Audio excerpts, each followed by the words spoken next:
എല്ലാവർക്കും നമസ്കാരം. സെലിബ്രിറ്റികളെല്ലാം അവരവരുടെ ഓണക്കാലം അത്രയും മനോഹരമാക്കിയിട്ടുണ്ട്. വേറിട്ട ഫോട്ടോഷൂട്ടുകളുമാണ് ഓരോരുത്തരും അവരവരുടെ ഓണവിശേഷങ്ങളിൽ പങ്കുവച്ചത്. അക്കൂട്ടത്തിൽ നവ്യ നായരുമുണ്ട്. എല്ലാവരേക്കാളും തിരക്കുള്ള അഭിനേത്രി തന്നെയാണ് നവ്യ. അഭിനയം മാത്രമല്ല ഇപ്പോൾ നവ്യയ്ക്ക് ശ്രദ്ധിക്കാനുള്ളത്. ഡാൻസ് സ്കൂളിൻ്റെ നടത്തിപ്പ് നവ്യയുടെ കൈകളിൽ ഭദ്രമാണ്.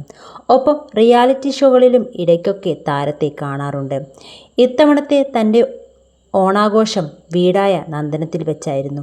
ഇത്തവണയും നവ്യയ്ക്കൊപ്പം ഭർത്താവ് സന്തോഷ് മേനോൻ ഉണ്ടായിരുന്നില്ല. താൻ ജനിച്ചു വളർന്ന വീട്ടിൽ അമ്മയ്ക്കും പെങ്ങൾക്കുമൊപ്പമാണ് സന്തോഷിൻ്റെ ഇത്തവണത്തെ ഓണം ആഘോഷിച്ചത്. ഏറെ വർഷങ്ങൾക്ക് ശേഷം ബന്ധുക്കളെല്ലാം ഒത്തുചേർന്ന സന്തോഷവും സന്തോഷ് പങ്കിട്ടിരുന്നു. നവ്യയും സന്തോഷും രണ്ടു വീട്ടിലായിട്ടാണ് ഓണം ആഘോഷിച്ചത്. വിദേശത്തായിരുന്ന നവ്യയുടെ അനുജനും ഒപ്പം ഓണം കൂടാൻ നേരത്തെ എത്തി. ചങ്ങനാശ്ശേരി പെരുന്നയിൽ ആണ് സന്തോഷ് മേനോൻ്റെ വീട്. നവ്യയും ഭർത്താവ് സന്തോഷും തമ്മിൽ പ്രശ്നങ്ങളുണ്ടെന്ന് പലപ്പോഴായി വാർത്ത വന്നിരുന്നു. അതെല്ലാം ദമ്പതികൾ നിഷേധിക്കുകയും ചെയ്തു. ആ സമയത്ത് മാത്രം ഇരുവരും ഒരുമിച്ചുള്ള ചിത്രങ്ങൾ പങ്കിടാറുണ്ട്.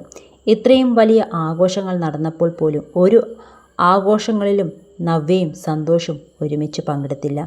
എന്നാൽ ഇരുവരും തമ്മിൽ പ്രത്യക്ഷത്തിൽ യാതൊരു പ്രശ്നവുമില്ല. നവ്യയെക്കുറിച്ച് അമ്മായിയമ്മയ്ക്കും നാത്തൂനും നല്ല അഭിപ്രായം തന്നെയാണ്. ബ്രോക്കർ വഴി വന്ന ആലോചനയായിരുന്നു ഇത്.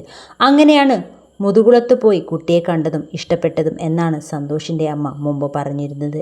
നവ്യയെ കല്യാണത്തിന് മുന്നേ തന്നെ അറിയാമായിരുന്നു എന്നാണ് സന്തോഷിൻ്റെ അമ്മ പറഞ്ഞത്. സിനിമയിൽ നിന്ന് ഏറെക്കാലമായി നവ്യ നായർ വിട്ടുനിൽക്കുന്നു. സിനിമയിൽ തിളങ്ങി നിൽക്കുമ്പോഴായിരുന്നു സന്തോഷുമായുള്ള വിവാഹം.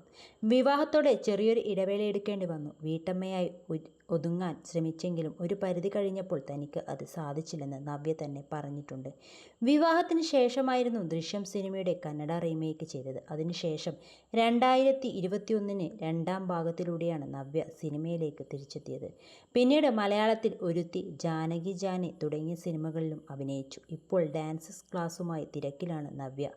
വരാഹം എന്ന സിനിമയാണ് അടുത്തതായി റിലീസ്.